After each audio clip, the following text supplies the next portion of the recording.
Hey guys, it's WaifuGate here. So today we're going to be doing our first video for viewer deck analysis weekly, or weekly viewer deck analysis lists. And this we do this every Thursday.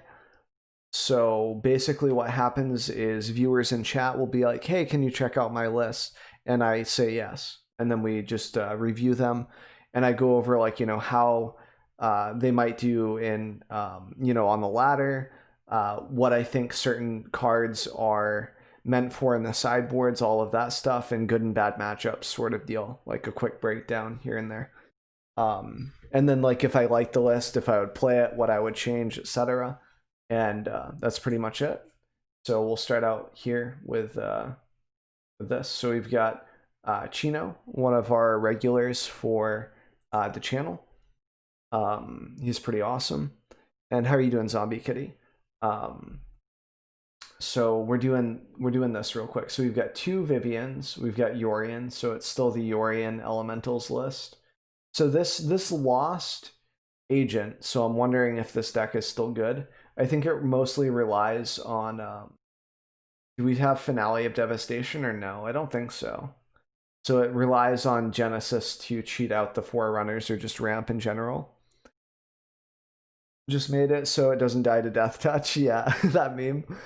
So we've got Grazers, 4 of Grazer, Healer of the Glades, teched probably for just aggro and just to have some life gain in the list. Got 4 arrows for life gain as well, so that's 6 cards for life gain. No Crassus, which is pretty understandable. 2 Vivians. I love the Vivians as top end because you can, her -2 is really, really strong.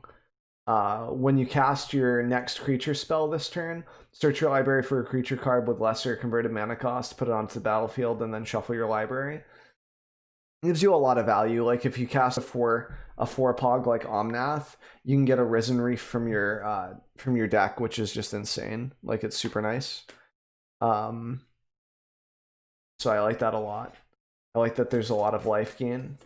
And elementals are very hard to deal with still, I would say, even without the threat from grabbing planeswalkers and whatnot. Like it can very easily overrun you. Yeah, also Chino, it's hard to play Vivian as like a 5-drop too. Like even in a really thick list, it's like you would have to trim like maybe a Grazer, maybe some of your ramp. And it's like you might even want like Paradise Druids in this list for like drop out or like consistency on hitting your 4 drops. So it's hard, it's hard to dedicate those slots for sure. But yeah, you can submit a list, Zombie Kid, if you want to. We're doing that. I do up to 5 lists and we only have 3 right now. So if you want to submit a list, it's more than okay. I'd enjoy it. So it looks like this list would do okay against aggro just because of the thick bodies. Like the moment you slam down a Cavalier, like the game's over. Like they can't really punch through it for the most part. You're a little weak to claim on your mana acceleration. Claim on Grazer obviously doesn't matter, and Grazer can block the claim target. But it's just rough when someone like claims your Risen Reef and sacks it to a priest. Or an oven or something. So it's just very tough. I feel like Grazer's weak if you're not mutating on it sometimes, like with a Gem Razor or whatever else, and it's hard to run Gem Razor in this because he's not an elemental. So, and then you've got Genesis Ultimatum for a big payoff. So I like the payoffs in this. I feel like the Thassa isn't as good as it used to be because like what are you doing? Like maybe flashing an Omnath to annoy the opponent with like pings or like a Risen Reef.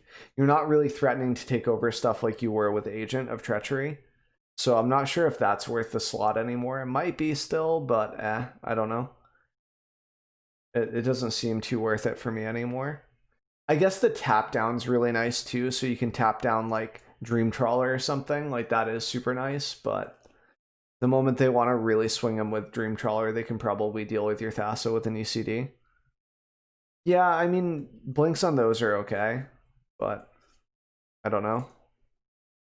Yeah, maybe Crassus to refill the hand, like something that like does something on its own instead of relying on a combo piece or something else is what I would like to see instead potentially. But I mean, if you flash in healers for life, it's pretty good too. It's just it feels kind of weak compared to the other cards potentially.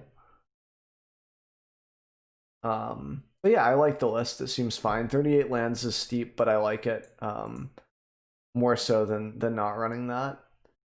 Because you have spirals and you have arrows, so you definitely want the extra lands for sure. So you've got 2 Soul Guide Lanterns in the sideboard for cycle. For Blue Cavalier, Blue Cavalier is like kind of okay. That's kind of cute. I don't think I would replace Thassa with them.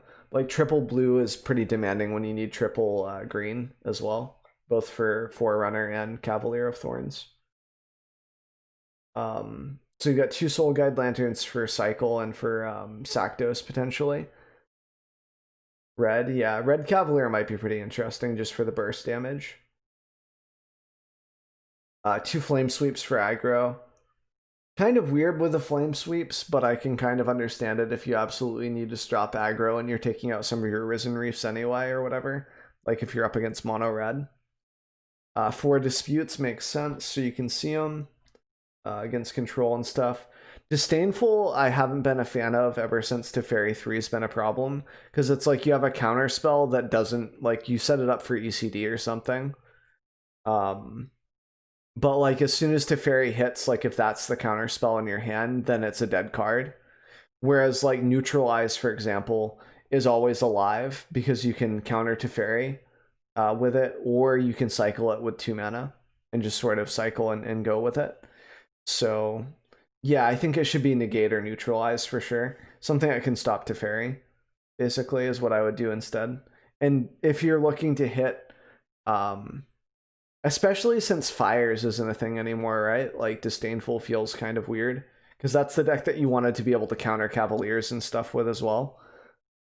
So I don't really like that. Wilt's fine. Like I don't mind Wilt too much.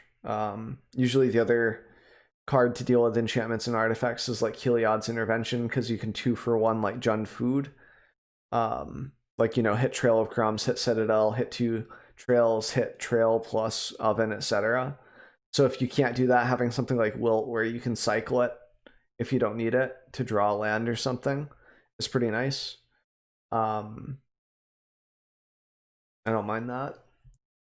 I think a 1 of Tameo could be really good instead of the Thassa as well. Like I kind of like the idea of the 1 of Tameo, so you can like cycle some of these cards in your sideboard as well eventually. And it's kind of cute for her effect for a passive.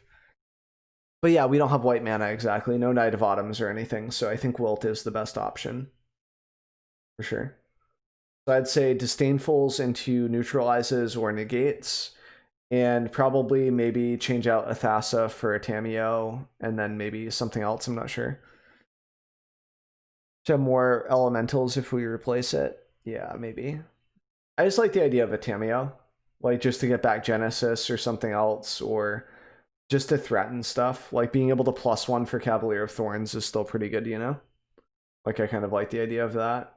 Or +1 for a sideboard card, etc.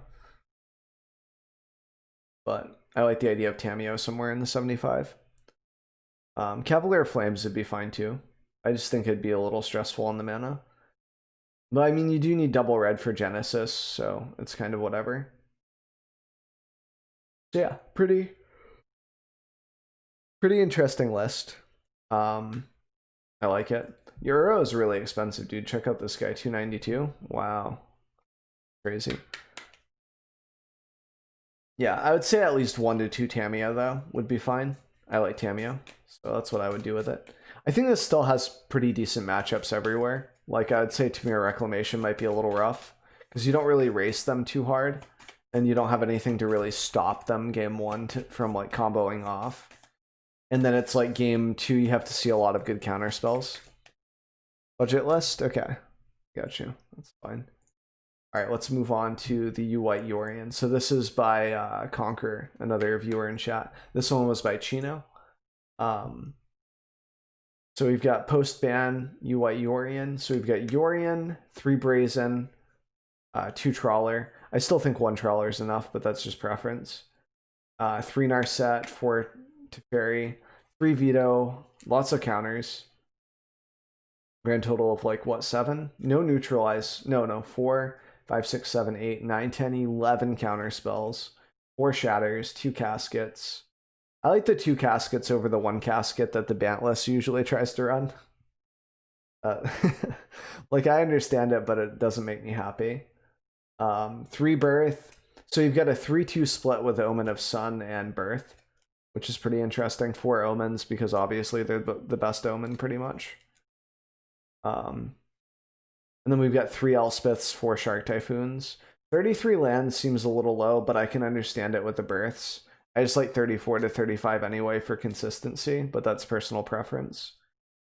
No Field of Ruin, I'm kind of disappointed there with how often games come down to Castle Ardenvale kind of winning against you, like with Tamir Reclamation, like being able to Vantress like 3 or 4 times, etc. Like those turns can really be explosive. So I feel like one of these planes could probably be a Field of Ruin.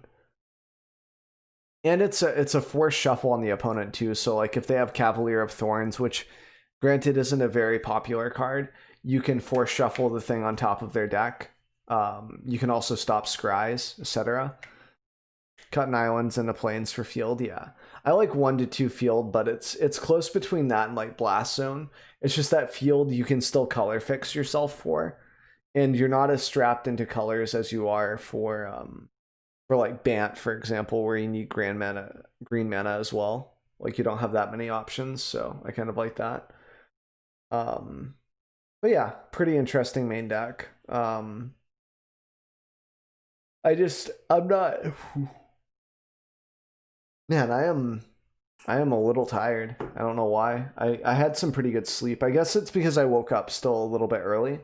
So I've got to push through today and probably play a lot of like Gunfire Reborn to kind of reset the sleep cycle, but I just don't like to be low energy when I'm making YouTube content.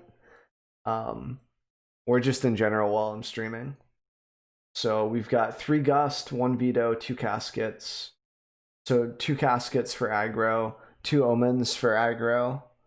I would say like this could probably be a better card in the sideboard. Like I could see 1 more Omen with 3 being the sweet spot, but then having something that just kind of wins you the game. I guess if you're bringing in lots of enchantments for Archon, it makes a lot of sense. Like, because then you can bring in the Omens and the Archon for like even the Control Mirror to mess with people too.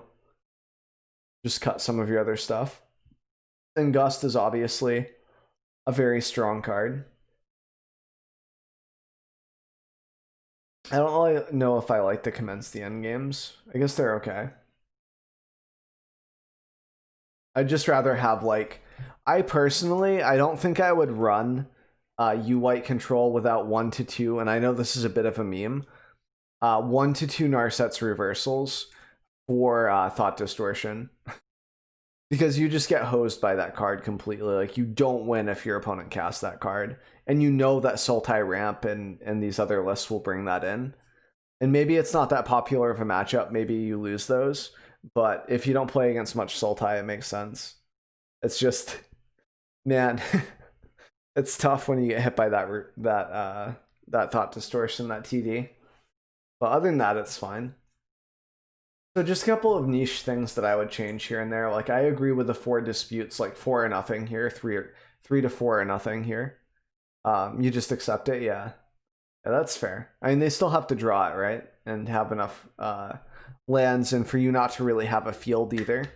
Like if you have Teferi plus some other stuff to get card advantage, like maybe an Narset, etc., it's not so bad. You can financially recover sometimes, especially if you have good lands like Vantress and Ardenvale. But yeah. Omen can win the game? Yeah, like Omen of the Sun. Yeah, I could see that. Like 2 here, maybe cut the like cut 1 veto, go Omen here, make room in the sideboard for something else like the extra veto or something. It's probably fine. Like I kind of like that idea too. Cool. And it makes Archon a lot stronger too. If you just have the Omens pre-boarded, you cut the commence, makes sense. But yeah, I like this list. Like U-White is fine. I just feel like it's a little too slow for the ladder for my taste most of the time when I just want to get wins in. So Other than that, it looks pretty interesting. I just don't like the commences. Other than that, I don't mind it. And I don't like the 2 suns here. If you have 3 suns here, you could just cut the suns completely, I think. But I don't know enough about the win cons really. I'd like to see more consistency here, like 4 births, but having 3 makes it a little bit easier to not have to worry about planes and fabled and like whiffing on targets basically. Like that is sort of nice. So I think this has a really good matchup versus like Tamir Reclamation as well, because you just run so many counters main board. Tamir does not run this many counters, so if you end up hitting like a dispute and resolving a Teferi, it's just over, which is nice. You can just kind of farm wreck with this deck, which is awesome. I like it a lot. All right, so then we've got Ali's Bant Historic Golos list. So this thing's been a pile, and it's been a pile of fun today. Do you want to play some games? I mean, we can maybe. I'm kind of just chilling out right now doing the YouTube stuff though. So we've got 4 Teferis. This thing's kind of a mess. It's kind of a lot to go over. But the main win con is like Ulamog and Field of the Dead. Field of the Dead somewhere here. The only game that we lost was me milling to Ulamog. Like I was milling trying to find Ulamog. Like we had 2 copies and the second copy was at the bottom of the library. So we just lost, which was ridiculous. Other than that, and that game was still fun. It was just kind of disappointing. And then I got land screwed game 3 or game 2. And we were already down to 7 minutes, but the deck uses like Wake so that you get, whenever you tap a land for mana, add 1 mana to your mana pool. Any type that land produced. You got Omen, and it just uses like Golos, and it accelerates, and it has a lot of value basically.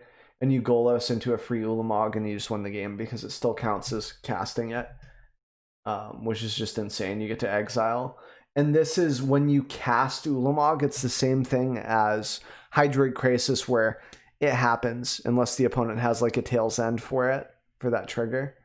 So, or like a Whirlwind Denial or something. So it's just very hard to deal with. And then the sideboard here is set up mainly for like Nexus of Fate, like 2 and 4 for Nexus of Fate. You've got Knight for the various aggro decks and stuff that likes to use enchantments and artifacts like Nexus of Fate, for example. You can still bring in the Knights. Extinction Event and Shatter, so you can have 8 board wipes total, which is nice. 6 board wipes main is super comfy. And I just trust Ali on the sideboard choices in the main deck just because he brews so well most of the time. Like I haven't really ran into a deck that I've had a lot of trouble with.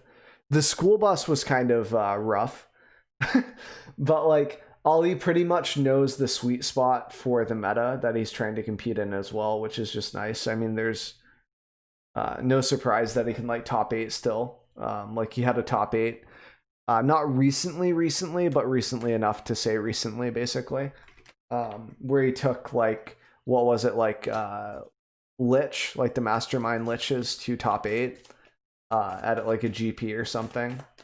So it's just awesome to see him still brewing and whatnot. So this is a really fun pile that I recommend. You can find it on his Stream Decker. I'll try to include links to these lists as well, but it's kind of hard when I go to make the YouTube video to keep track of all of the links. So, but I'll try to do better about that in the following videos. But I would say like the only thing that really bones this deck is getting land screwed with a 39 land card deck. It's pretty rough. Chromatic Black. Okay, Chromatic Black, yeah. Yep, that makes sense. Gotcha. Yeah. And it's got a lot of neat one-ups, like this Lyra won me a game against Mono Red. The Dream Trawler, same deal. Like, it's just sort of nice. And the 2 Prince Charming's a sweet spot, so you can, like, Blink Golos and kind of get some value, or Blink Rejuvenator sort of early game, or Scry for land drops. It's just crazy. Just a lot of good tech here, too. Like, you can Bajuka Bog through Golos to deal with your opponent's graveyard. Like, there's just a lot of lines, and I love playing this in Historic right now. It's my favorite Historic deck thus far. It's just been a lot of fun. Recommend it. just say basically the biggest thing is just losing to the lands, which is very, very hard to do. Like, and even if you have extra lands, it's like those are creatures usually for Field of the Dead, so it's not terrible. So as soon as you get 7 lands online, you just start producing dudes. And we've got Zombie Kitty. Nice, nice profile picture. Good job. So, this is a budget deck. 30 creatures, 22 lands. I think most of the wild cards go into the name of the deck. Lose every game except against mono green. Nice meme. So if you guys don't know the backstory, this is like there's Conquerors, Chino, and Zombie, and they all play direct challenges against each other in chat and kind of meme around a lot. So it's pretty fun. So just a lot of death touch creatures, I think, is the theme of this deck. Death touch, death touch. Oh my god, this has death touch too. Death touch. I can see it. Death touch. Everything in this deck has death touch of 2 different types of counters. Death touch. Oh my god, I can see why mono green kind of loses to this. Oh my lord. And death touch. Instants and sorcery spells you control have death touch. Yeah, I can see why you'd be tilted playing against this as mono green. That's crazy. Oh my god. I'd say the land base is a little scary at 22, but you are pretty low to the ground. Like your highest drop is at 3. That's when you curve out. You can kind of finish the game through cat ovens and stuff. There's no sideboard here, so this is just like best of 1. Crush Crush Conqueror's mono green list. Seems fine. It's every game except against mono green. I had a 10-9 and she just death touched it. Yeah, I bet. Yeah. So I don't know how to really analyze this. I'd like to see more IRAs, I think, probably, but it is budget, so that's a consideration. I could see this being really, like, on a serious note, like really good against like creature decks, like things that want to just keep going kind of tall. Kind of loses to Questing Beast for the most part, though. Like, I feel like Questing Beast, aside from like the Knight of Ebon Legion, you can't really touch that card. So you definitely need a sideboard for that. But like being able to do the pings and stuff, I guess. That's the one game she died, yeah. Yeah, struggles versus that. So I would say, like, this thing can block Questing Beast and it has Death Touch, so that's kind of neat. This can block Questing Beast, so more answers to Questing Beast if you're going to go in against mono green, if that's your goal. But other than that, you resolved Questing Beast and Vivian, and it was over. Oof. Oof. That's tough. But yeah, I'd say more answers to mono green, or like just bigger creatures, I guess, that mainly just Questing Beast. If your goal is just to beat mono green, you need more answers to that boy. Even like a library to send the Questing Beast back would be funny. But you have pretty demanding mana base with like triple black and such in a multicolored deck, which is a little rough. So pretty interesting deck. I can see why. I'm glad that I know now why Conquerors was tilted. So you didn't want to buy any cards. That's fair too. That's fair. I'd say even including something like if you have them, which you might not, since it's budget and they're rares, like Murderous Rider would be a nice inclusion just so you could snipe the Questing Beast here and there. Would be neat. But if you're just playing with what you have, I can understand this set. So pretty fun. You do have Murderous Riders? Yeah. Heartless Act 2 would be fine. But you want bodies, I would say, and it kind of goes with the knights / creature stuff. So I'd say like 2-3 Murderous Riders would be fine, just so you could kill the Questing Beast and the Vivian Arcbow Ranger for mono green. So, so I hope this was helpful. We've got 4 lists here. We do this every Thursday. I record a video and then I put it up on Saturday. So if you guys want to have your list reviewed, just drop by the stream, say hi, ask about when we're gonna do the viewer deck review stuff. And I also do little events like where we go against viewers, viewer challenges, and then I'll give you critique on your lists, like, you know, what was difficult to deal with, what would have been difficult to deal with had you played it in a different order, etc. Stuff like that. So we just do a lot on stream in regards to that with viewer interactions. So hope this was helpful. And we'll be having another video out tomorrow. I put a new YouTube video out on YouTube every single day. So appreciate the support, and I will see you guys for the next video.